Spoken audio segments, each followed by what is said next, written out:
अस्सलाम वालेकुम। Sports action के साथ मैं हूं शाहजेब अहमद। प्रोग्राम का बाकायदा आगाज करें और आपको बताएं T20 वर्ल्ड कप के लिए कौमी स्क्वाड का ऐलान कल सुबह होगा। Chief selector Mohammad Wasim press conference में कौमी स्क्वाड का ऐलान करेंगे, मगर खबर यह है कि खुशदिल शाह को T20 वर्ल्ड कप का टिकट मिल गया। जी हां, वही खुशदिल शाह जो पावर हिटिंग के हवाले से मशहूर हैं, मगर पाकिस्तान के लिए कभी पावर हिटिंग नहीं देखी हमने। अब PSL और डोमेस्टिक में खुशदिल ने 1 या 2 इनिंग्स खेली, मगर पाकिस्तान टीम के लिए बार बार नाकाम हुए और वो T20 वर्ल्ड कप खेलने UAE जाएंगे। इफ्तिखार अहमद सिलेक्शन कमेटी के मयार पर पूरा ना उतर सके, जबकि शर्जील खान भी स्क्वाड में होंगे। कौन इन होगा कौन आउट होगा ये तो कल पता चल जाएगा, मगर खुशदिल शाह के नाम पर काफ़ी हैरत हुई है। खुशदिल शाह 9 T20 मैचेस में पाकिस्तान की नुमाइंदगी कर चुके हैं, मगर कोई खातिर ख्वाह कारकर्दगी नहीं दिखाई। इन 9 मैचेस में खुशदिल शाह का बेहतरीन स्कोर 36 है। 9 इनिंग्स में 130 रन बना चुके हैं। एवरेज है 21.66 और स्ट्राइक रेट है मामूली 109 का। क्या पावर हिटर्स ऐसे होते हैं? ना कोई बड़ी इनिंग्स, ना अच्छी एवरेज और ना ही स्ट्राइक रेट, फिर भी खुशदिल शाह वर्ल्ड कप के लिए सिलेक्ट हो चुके हैं। इसी मामले पर खुशदिल शाह पर बात करने के लिए हमारे साथ मौजूद हैं समा के नुमाइंदे कादिर ख्वाजा। कादिर, खुशदिल शाह ही क्यों? क्या कोई और खिलाड़ी हमारे पास नहीं है? कोई और अच्छी ऑप्शन नहीं है? बहुत शुक्रिया आपका मुझे टाइम देने का। बात यह है कि वर्ल्ड कप में जो मिडिल ऑर्डर बैट्समैन हैं वो बड़े अहमियत के हामिल होते हैं और ख़ास तौर पर पाकिस्तान की बात की जाए, चीफ सिलेक्टर जब से आए हैं मोहम्मद वसीम, उन्होंने तजर्बात पर तजर्बात किए हैं। आप देखेंगे पहले खुशदिल शाह आए, आसिफ अली आए, इफ्तिखार अहमद आए, उसके बाद हुसैन तलत आए, सुहेब मकसूद आए, आजम खान आए। कोई भी उस तरह की खातिर हा कारकर्दगी नहीं दे सका। रमीज रजा कल मुलाकात की है सुहेब मकसूद के साथ, उनको भी ग्रीन सिग्नल मिल गया वर्ल्ड कप खेलने का, तो इट मीन्स कि आपका मिडिल ऑर्डर में सुहेब मकसूद तो हैं। उसके बाद ऑप्शन देखी जा रही थी कि इफ्तिखार अहमद को देखा जाए, खुशदिल शाह को देखा जाए, उसके बाद आसिफ अली को देखा जाए, तो इफ्तिखार अहमद का नाम जो है वो कंसिडर नहीं किया गया वर्ल्ड कप के लिए। खुशदिल शाह बता कौमी स्क्वाड का बिल्कुल, हम ये देख रहे हैं। मिडिल ऑर्डर पर भी बात करेंगे, लेकिन कादिर ख्वाजा बेहतरीन स्कोर 36 है खुशदिल शाह का। 9 इनिंग्स में 130 रन हैं, कोई बड़ी एवरेज नहीं है। ये किस किस्म के पावर हिटर हैं? देखिए, ये प्रेशर तो फिर आपको हैंडल करना पड़ेगा जब आप ये सोचते हैं कि आपको यंग टैलेंट के साथ आना है, यंग ब्लड के साथ आना है, तो फिर इस तरह के आपको थोड़े से रिस्क लेने पड़ेंगे। खुशदिल शाह नो डाउट उनकी एवरेज जो है वो 21 की है 9 मैचेस में और 36 उनका हाईएस्ट स्कोर है। लेकिन खुशदिल शाह के बारे में ये है कि वो बहुत अच्छी और हार्ड हिटिंग अच्छे तरीके से करने में माहिर हैं। जब उनकी बॉल मिडल PSL में देखा है वैसे कादिर ख्वाजा, आपने PSL में भी देखा होगा। बिल्कुल बिल्कुल, जिस तरह आपने PSL में भी शाहजेब देखा होगा, तो UAE की पिचेस काफी साजगार होती हैं पाकिस्तानी बल्लेबाजों के लिए। बॉल रुक कर आता है, स्पिनर्स होते हैं मैक्सिमम, आपके फास्ट बॉलर भी स्पिनर की तरह लगते हैं, मीडियम फास्ट हो जाते हैं। तो ये बड़े ही सोच विचार के बाद सिलेक्शन कमेटी ने फैसला किया, कप्तान से मुशावरत की, चूंकि रमीज राजा ने बाबर आजम को इख्तियारात दिए कि आप अपने प्लेयर्स जो हैं वो अपने मुंतखब कर सकते हैं, उनको सजेस्ट कर सकते हैं अपनी मर्जी के। तो बिल्कुल बिल्कुल, बाबर आजम को फ्री हैंड दे दिया है कादिर ख्वाजा। लेकिन मैं आपसे ये भी सवाल करना चाहूंगा कि क्या ये फैसला हो चुका है कि शोएब मलिक को नहीं लेना स्क्वाड में?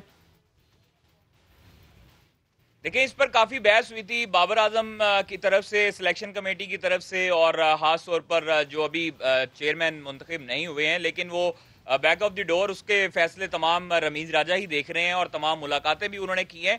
शोएब मलिक देखें, उसके बाद अब बात यह आएगी कि शोएब मलिक को कंसीडर जरूर किया जा रहा था। CPL में उनकी परफॉर्मेंस उस तरह, अगर वो CPL में खातिर हा कारकर्दगी दिखाते जो उनके लिए बेहतरीन मौका था, तो वो लाजमी तौर पर स्क्वाड का हिस्सा हो सकते थे। शोएब मलिक भी नहीं है, मोहम्मद आमिर जो कि रिटायरमेंट उन्होंने ली हुई है, उनका इस मैनेजमेंट के साथ नहीं खेलना, वो भी कंसीडर नहीं है। उसके बाद वहाब रियाज के तौर पर बात हुई थी, तो वहाब रियाज भी इन तीनों कादिर, आप हमें मुसलसल खबरें दे रहे हैं रोजाना की बुनियाद पे, ये भी बताएगा कि सरफराज अहमद 15 रुकनी स्क्वाड का हिस्सा होंगे या फिर रिजर्व में शामिल किया जाएगा उनको सिर्फ? शाहजेब, बहुत अच्छा सवाल किया, मैं उसी पे ही आने लगा था। आजम खान और सरफराज अहमद, इन दोनों पर टाई है। देखिए, रिजवान पहली चॉइस होगी। 15 खिलाड़ी ऐसे होंगे जो ट्रैवल करेंगे, जो 8 खिलाड़ी जो रिजर्व में शामिल होंगे वो यहाँ पर पाकिस्तान में रहेंगे। खुदा ना खास्ता किसी इमरजेंसी की सूरत में, इंजरी की सूरत में वो टीम के साथ ट्रैवल करेंगे या UAE रवाना होंगे। तो देखिए रिजवान फर्स्ट चॉइस है विकेट कीपर बैट्समैन की, उसके बाद कंसीडर ये किया जा रहा था, आज जो सिलेक्शन कमेटी की मुशावरत जारी है बाबर आजम के साथ, रमीज राजा को उन्होंने लाइनअप किया हुआ है, उसके बाद मोहम्मद वसीम है, तो उनका यही बस एक अलमिया है कि सरफराज अहमद को रखा जाए। कुछ हामी सरफराज अहमद के भी हैं, कुछ आजम खान को मौका देना चाहते हैं। तो अभी तक फिलहाल दोनों के दरमियान टाई है।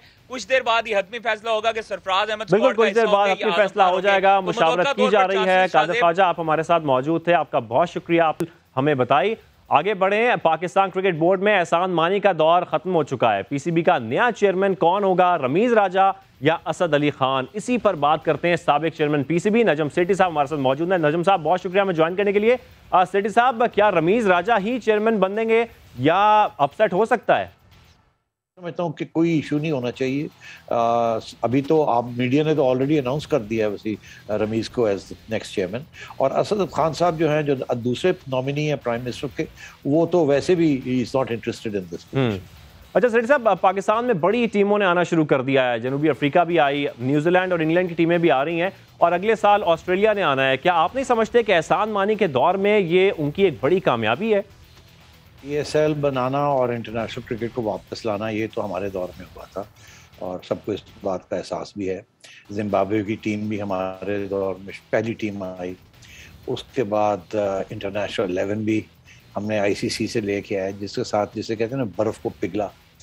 उसके बाद फिर मैं श्रीलंका को भी लेके आया, जो कि बहुत अहम था क्योंकि श्रीलंका की वजह से हमारी क्रिकेट ख़त्म हुई थी इंटरनेशनल। उनको लाना बहुत बड़ी अचीवमेंट थी हमारी, और मुझे पता है कितनी मुश्किल के साथ उन्हें समझाया और प्यार से मोहब्बत से लेके आए। और फिर उसके बाद वेस्ट इंडीज़ को लेके आए 3 मैचेस के लिए कराची।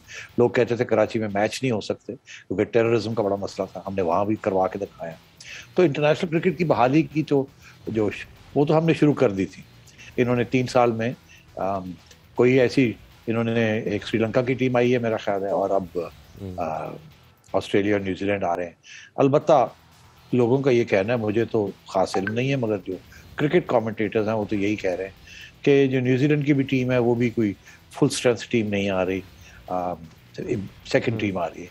बट मैं समझता हूँ ये इतनी अहम बात नहीं है।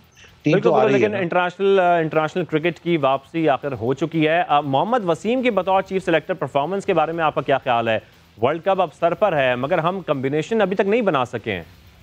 वसीम जो चीफ सेलेक्टर हैं ये हमारे ज़माने में भी तो कैंडिडेट थे ना, पर हमने तो फैसला यही किया था कि हमने इंजमाम को लगाया। तो हमारा तो ये ख्याल था कि इंजमाम वाज बेटर। हमने कंसिडर किया था वसीम को, मगर हमने सेलेक्ट नहीं किया। मेरा ख्याल है, जो मैं सुनता हूँ आप लोगों को ही, कि जी वो कामयाबी नहीं हुई। जिस किस्म की सिलेक्शंस होनी चाहिए थी, वो जो मिक्सचर होता है यंग एंड ओल्ड और मैच्योर एंड फ्रेश टैलेंट, वो शायद नहीं उस किस्म का मिक्सचर हुआ। आ रहे हैं रमीज, मैं ख्याल रमीज तो आप समझते हैं ना कि क्रिकेट को भी जानते हैं, उनकी शाप आई है। जैसे आमिर सोहेल थे, हालांकि उन्होंने मेरी बड़ी तनकीद की, मगर मैं उनकी जो स्ट्रेंथ है उसको पहचानता हूँ। आमिर सोहेल जो थे वो बड़े टैलेंट को स्पॉट कर लेते थे। इसी तरीके के साथ रमीज को भी मेरा ख्याल है ये टैलेंट को उसको पता है कौन ठीक है कौन नहीं है, कैसे बैलेंस करना है। आफ्टर ऑल खेली भी है और कप्तानी भी की है और फिर कमेंट्री इतनी की है कि हर किस्म के ओपिनियंस हैं उनके। बिल्कुल, उम्मीद यही है कि रमीज राजा भी टैलेंट को स्पॉट करेंगे। सेठी साहब, अगले माह T20 वर्ल्ड कप में पाकिस्तान के क्या चांसेस हैं? यह आखिरी सवाल है आपसे।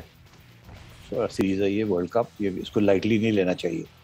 हम चैंपियंस ट्रॉफी जीते थे, मगर जो कि बिल्कुल इसी किस्म की चीज़ थी 2017 में, मगर आपने देखा था हमारा स्टार्ट कितना बुरा हुआ था। उसके बाद आहिस्ता आहिस्ता 2 मैचेस तो हम उड़ गए थे, ऐसे लगता था फारिग ही हो जाएंगे। फिर उसके बाद 5 मेरा ख्याल है या 4 या 5 मैचेस लगातार हमने जीते, और एक के बाद दूसरा, दूसरे के बाद तीसरा, और हमारी कारकर्दगी बेहतर होती रही। कोचेस ने उठाया था उस वक्त। आप बिल्कुल डीमोटिवेटेड थे जब आपने पहला मैच हारा, दूसरा मैच हारा। मुझे याद है मिकी आर्थर ने फिर दिन रात बच्चों के ऊपर रीमोटिवेट किया। यहाँ कोचेस का बहुत अहम रोल होता है। और मैं ये भी आपको बता दूं कि रमीज राजा जो है ये आधे कोच तो खुद ही हैं। इनको लीड फ्रॉम द फ्रंट करना चाहिए। ये जाएं वहाँ, 7 टीम के जाएं। हम कहते हैं जाएं, जो मर्जी खर्चा आप जाएं, लाहौर में बैठने का फायदा कोई नहीं है। हर किस्म की मोटिवेशन की जरूरत है इस टीम को। टैलेंट इस टीम में है, डिसिप्लिन शायद उस किस्म का नहीं है जिस किस्म का होना चाहिए, जो कि फॉरेन कोचेस जब थे वो बड़ा सख्त डिसिप्लिन इम्पोज करते थे। बिल्कुल, रमीज़ राजा आधे कोच तो खुद ही हैं, आपके अल्फाज बिल्कुल ठीक हैं। आप साबिक चेयरमैन PCB नजम सेठी साहब हमारे साथ मौजूद थे, आपका बेहद शुक्रिया। एक बार फिर जिक्र करते हैं सरफराज का। कोयटा ग्लैडिएटर्स के मालिक नदीम उमर का ये कहना है कि सरफराज को बगैर खिलाए ड्रॉप करना नाइंसाफ़ी है। हुज़ैफा खान हमारे नुमाइंदे उनके साथ मौजूद हैं, मज़ीद क्या बात हुई दिखाते हैं आपको। ग्लैडिएटर्स के मालिक नदीम उमर साहब हमारे साथ मौजूद हैं। इनसे पूछते हैं कि कोयटा ग्लैडिएटर्स बलूचिस्तान में क्रिकेट के हवाले से बहुत ज़्यादा सरगर्म नज़र आती है, आइंदा मुस्तकबिल में इनके क्या प्लान है। तो सबसे पहले तो बताइए कि एक बेहतरीन इवेंट आपने करवाया वुमेंस क्रिकेट के हवाले से बलूचिस्तान में, अब एकेडमी के हवाले से भी आपने हमसे बात की थी कि आप करेंगे, तो उस पर क्या फ़र्दर प्रोग्रेस है? देखिए, खुशी की बात यह है कि कोयटा माशाल्लाह जब से हमने वो वुमेंस टूर्नामेंट कराया, अभी टैलेंट हंट पे हम जा रहे हैं। एकेडमी की बात जैसे आपने बताई वो शुरू हो रही है, जगह हमने आइडेंटिफाई कर ली है। ये बताइएगा कि सरफराज अहमद जिनको आप एक कोच के ऐसे से भी सर्व करते हैं, आपके टीम के कप्तान भी हैं, उनको रिसेंटली अभी न्यूजीलैंड के टूर से बाहर कर दिया। हारिस की सिलेक्शन हुई है, बहुत हैरान कुन है, तो आपको इस फैसले को क्या देते हैं? मैं समझता हूँ उसके साथ काफ़ी नाइंसाफ़ियाँ हुई। अब उसका रो लें या फिर उसको अब इंशाल्लाह PSL आ रहा है। आप देखिए उसमें क्रिकेट बहुत बाकी है। उसने बड़ी सैक्रिफाइसेस करी हैं पाकिस्तान के लिए, और जिस तरह सबको पता है हिस्ट्री उसकी, अंडर-19 चैम्पियनशिप जिताई, ये बाकी इतनी चैम्पियनशिप जिताई हैं, और जिस तरह उसने टीम बनाई थी, वर्ल्ड नंबर 1 टीम वो लेके गया, चैम्पियंस ट्रॉफी जीत गया आप हिस्ट्री में पहली बार। तो देखिए, आप अपने हीरोज़ को, मैं ये कहता हूँ हीरोज़ को अनसेरेमोनियसली डिच नहीं करना चाहिए कभी भी। अब आपको बताएं, कौमी हीरो इनाम बट ने इटली में होने वाली वर्ल्ड बीच रेसलिंग चैंपियनशिप में गोल्ड मेडल जीत लिया। इनाम बट के अहले खाना और दोस्तों ने गुजरांवाला में जीत का जश्न मनाया। रिपोर्ट करेंगे मोहसिन खालिद। इटली में ताकत और महारत के खेल में इनाम बट के सामने कोई ना ठहर सका। पाकिस्तानी पहलवान ने वर्ल्ड बीच रेसलिंग चैंपियनशिप के फाइनल में यूक्रेन के रेसलर को सिर्फ 90 सेकंड में जेर किया और गोल्ड मेडल जीत लिया। उन्होंने सेमीफाइनल में रोमानिया के हरीफ को 3-0 से हराया। इनाम बट ने 90 किलोग्राम कैटेगरी के मुकाबलों में 4 मुमालिक के 5 सूरमाओं को चित किया।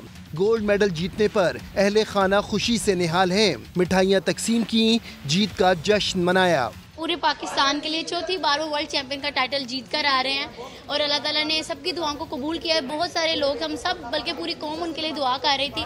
बेटे की जीत पर इनाम बट के वालिद ने पूरी कौम को मुबारकबाद पेश की। सारे पाकिस्तानियों की दुआवां दे नाल अल्लाह ताला ने मेरे बेटे को आज गोल्ड मेडल दिता है।